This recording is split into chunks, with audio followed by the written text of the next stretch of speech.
किसानों की tractor rally के दौरान 26 जनवरी को लाल किले पर हुई हिंसा के मामले में गिरफ्तार दीप सिद्धू की रिमांड आज खत्म हो रही है।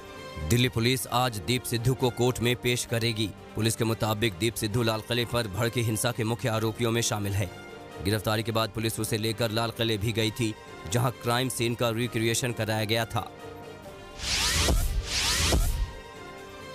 टूल किट केस में दिशा रवि की गिरफ्तारी के बाद अब दिल्ली पुलिस निकिता और शांतनु की तलाश में जुट गई है। ये दोनों उस व्हाट्सएप ग्रुप के सदस्य बताए जाते हैं जिसे दिशा रवि ने तैयार किया था। बताया जा रहा है कि टूल किट तैयार करने में दिशा रवि के साथ ये दोनों भी शामिल थे। निकिता और शांतनु के खिलाफ अब कोर्ट से गैर जमानती वारंट जारी किया गया है, जिसके खिलाफ दोनों की ओर से बॉम्बे हाई कोर्ट के औरंगाबाद बेंच में याचिका लगाई गई है, जिस पर आज सुनवाई होगी।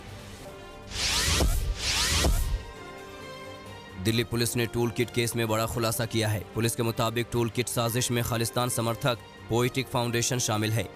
दिल्ली पुलिस ने बताया कि जनवरी में टूल किट बनाया गया ताकि आंदोलन को बढ़ाया जा सके, इसे विदेशों में ले जाया जा सके और विदेशों में भारत के दूतावास को टारगेट किया जा सके।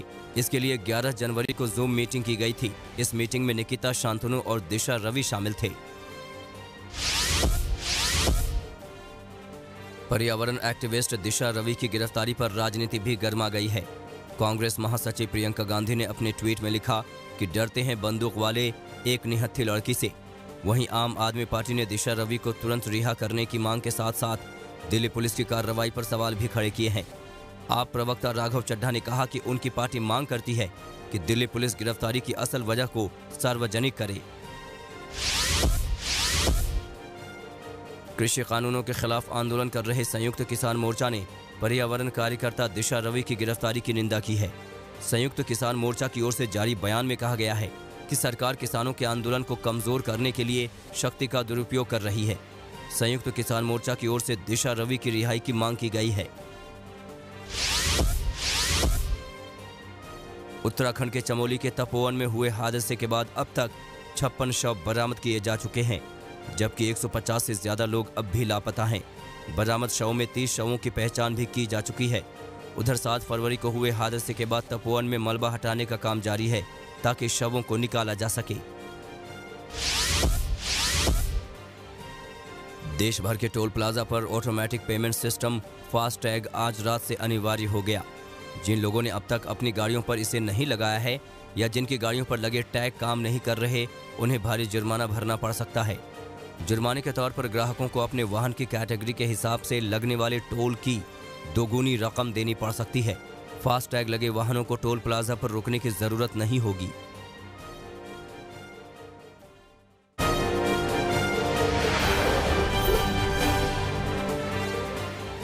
प्रधानमंत्री नरेंद्र मोदी आज वीडियो कॉन्फ्रेंसिंग के जरिए यूपी के बहराइच में महाराजा सुहेल देव के स्मारक का शिलान्यास करेंगे। इस कार्यक्रम के लिए यूपी के सीएम योगी आदित्यनाथ भी बहराइच पहुंचेंगे और चितौरा इलाके में महाराजा सुहेल देव के स्मारक का भूमि पूजन करेंगे।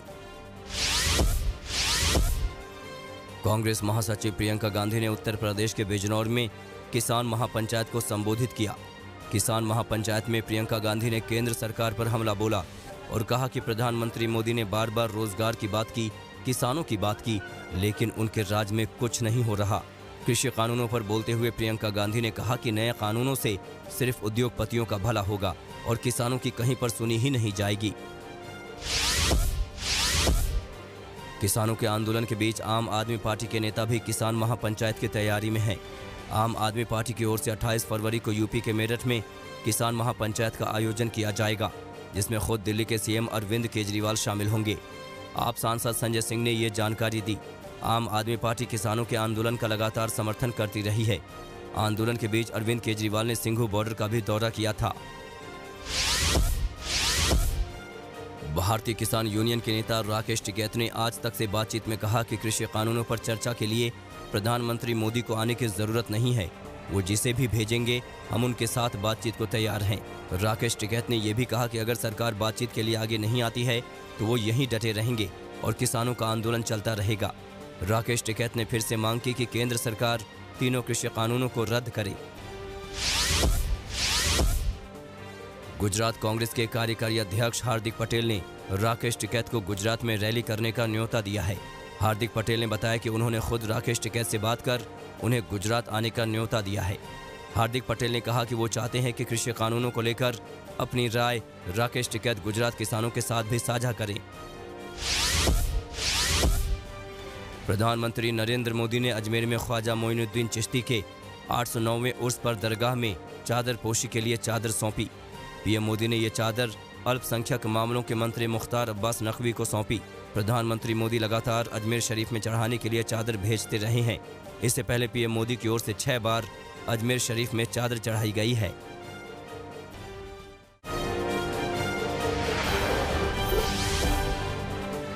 पश्चिम बंगाल में मुख्यमंत्री ममता बनर्जी ने मां की रसोई योजना की शुरुआत कर दी। इस योजना के तहत 5 रुपए में गरीबों को पेट भर भोजन दिया जाएगा, जिसमें दाल, चावल, सब्जी और 1 अंडा होगा। बंगाल बीजेपी के अध्यक्ष दिलीप घोष ने ममता सरकार की मां की रसोई योजना पर सवाल उठाए और कहा कि इस योजना से दीदी ने यह साबित कर दिया कि पश्चिम बंगाल के लोगों के पास न तो खाना है और न ही रोजगार। पश्चिम बंगाल में विधानसभा चुनाव से पहले तीखे बयानबाजी का दौर जारी है। बंगाल बीजेपी के अध्यक्ष दिलीप घोष ने धमकी भरे अंदाज में कहा कि माताएं अपने बच्चों को संभाल लें, वरना चुनाव के बाद उनका चेहरा नहीं देख पाएंगी। सत्तारूढ़ टीएमसी को नई चेतावनी देते हुए दिलीप घोष ने कहा कि उनकी पार्टी कानून का पालन करती है, लेकिन इसका मतलब ये नहीं है कि वो कमजोर है। पश्चिम बंगाल के नॉर्थ 24 परगना में टीएमसी कार्यकर्ता उकसाने वाली नारेबाजी करते नजर आए। सड़कों पर उतरे कार्यकर्ता बीजेपी नेताओं की चमड़ी उधेड़ने की नारेबाजी करते दिखे। टीएमसी की इस रैली में ममता सरकार में मंत्री ज्योति प्रिय मलिक, विधायक निर्मल घोष भी शामिल थे, लेकिन पार्टी के बड़े नेताओं की मौजूदगी में ही पार्टी कार्यकर्ता भड़काऊ नारेबाजी करते रहे।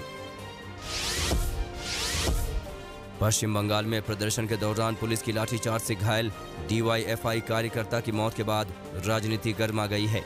कार्यकर्ता की मौत के बाद एसएफआई, डीवाईएफआई समेत 13 वामपंथी संगठनों ने विरोध प्रदर्शन का ऐलान किया और कई शहरों में विरोध प्रदर्शन भी किया। 11 फरवरी को बांकुरा जिले के कोतुलपुर में प्रदर्शन के दौरान डीवाईएफआई के कार्यकर्ता मईदुल इस्लाम गंभीर रूप से घायल हो गए थे और सोमवार सुबह इलाज के दौरान उनकी मौत हो गई थी।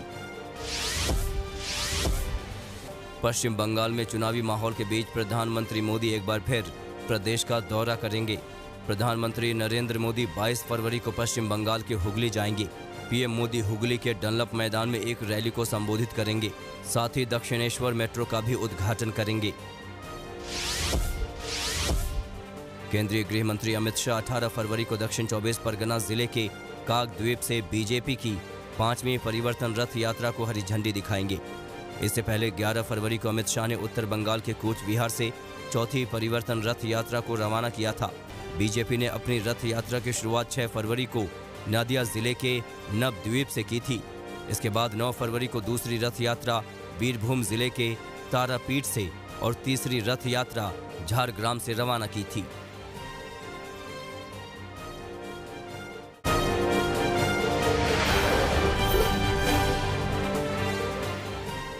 राजस्थान के धौलपुर में पुलिस ने 10वीं सरगना केशव गुर्जर के साथी को गिरफ्तार कर लिया। पुलिस के मुताबिक केशव गुर्जर का साथी हथियार की तस्करी के साथ साथ मानव तस्करी करता था। पुलिस के मुताबिक आरोपी अवैध हथियारों की खेप लेकर जयपुर जा रहा था। पुलिस ने आरोपी के पास से 2 अवैध पिस्टल भी बरामद किए हैं। आपको बता दें कि पकड़े गए बदमाश पर लूट, डकैती और अवैध हथियार तस्करी के दर्जन भर मामले दर्ज हैं। आरोपी एमपी के ग्वालियर का रहने वाला है। आगरा में बेखौफ बदमाशों ने पुलिस को सीधी चुनौती दी है। मामला इरादत नगर थाना क्षेत्र का है। यहां बाइक सवार हथियारबंद बदमाश केनरा बैंक के ब्रांच में घुसे और फायरिंग करने लगे। बदमाशों ने बैंक कर्मचारी के साथ ग्राहकों को बंधक बनाया और बैंक से 7 लाख रुपए लूट कर फरार हो गए। दिन दहाड़े हुई इस बैंक डकैती से इलाके में दहशत है। वहीं पुलिस की माने तो आरोपियों की तलाश में पुलिस जुट गई है। जल्द ही आरोपी पकड़े जाएंगे। राजस्थान के भरतपुर में एक नाबालिग गैंगरेप पीड़िता ने खुदकुशी की धमकी दी है। मामला कुम्हेर थाना क्षेत्र का है। आरोपों के मुताबिक नाबालिग के साथ 5 दिसंबर को 6 लोगों ने गैंगरेप किया। पीड़िता के परिजनों की माने तो वो इंसाफ के लिए पुलिस के दर पर माथा रगड़ रहे थे, मगर पुलिस ने कोई कार्रवाई नहीं की। नतीजा ये हुआ कि आरोपी आज भी खुले घूम रहे हैं। पीड़ित के परिवार ने डीएम से इंसाफ की गुहार लगाई है। वहीं पीड़िता ने धमकी दी है कि अगर इंसाफ नहीं मिला तो वो जान दे देगी। उत्तर प्रदेश के सहारनपुर में नाबालिग लड़की ने गांव के ही एक शख्स पर रेप का आरोप लगाया है। मामला बेहट थाना क्षेत्र का है। आरोपों के मुताबिक नाबालिग लड़की को आरोपी जबरदस्ती उठा ले गया और बंधक बनाकर रेप किया। नाबालिग की शिकायत के बाद पुलिस ने मामला दर्ज कर लिया है, मगर आरोपी फरार है। पुरुलिया में पुलिस ने अंतर्राज्यीय बाइक चोर गिरोह का पर्दाफाश किया है। पुलिस के मुताबिक रघुनाथपुर थाना क्षेत्र में पुलिस ने चेकिंग के दौरान 2 बाइक सवार युवकों को पकड़ा। पुलिस ने चेकिंग की तो युवकों के पास से गोली और तमंचा बरामद हुए। पुलिस ने युवकों से सख्ती से पूछताछ की तो बाइक चोर गिरोह का खुलासा हो गया। पुलिस के माने तो आरोपी झारखंड के हैं। पुलिस ने जांच के बाद झारखंड से 18 और पुरुलिया से 13 बाइक बरामद की है, जिसे आरोपियों ने चुराया था।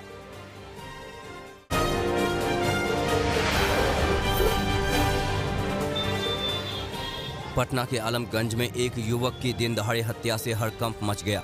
युवक को 6 से ज्यादा गोली मारी गई। बताया जा रहा है कि विक्की मोबाइल नाम का शख्स भी आपराधिक किस्म का था। आशंका जताई जा रही है कि पुरानी दुश्मनी के चलते युवक की हत्या की गई। हत्या के बाद पुलिस ने युवक का शव पोस्टमार्टम के लिए भेज दिया है और आरोपियों की तलाश में जुट गई है। बिहार के बेगूसराय में 2 युवकों को इतना पीटा गया कि एक शख्स की जान चली गई, जबकि एक शख्स की हालत गंभीर बनी हुई है। मामला नगर थाना क्षेत्र के सर्वोदय नगर का है। पीड़ित परिवार के मुताबिक दबंगों ने दोनों युवकों को छिनैती करने के लिए कहा था।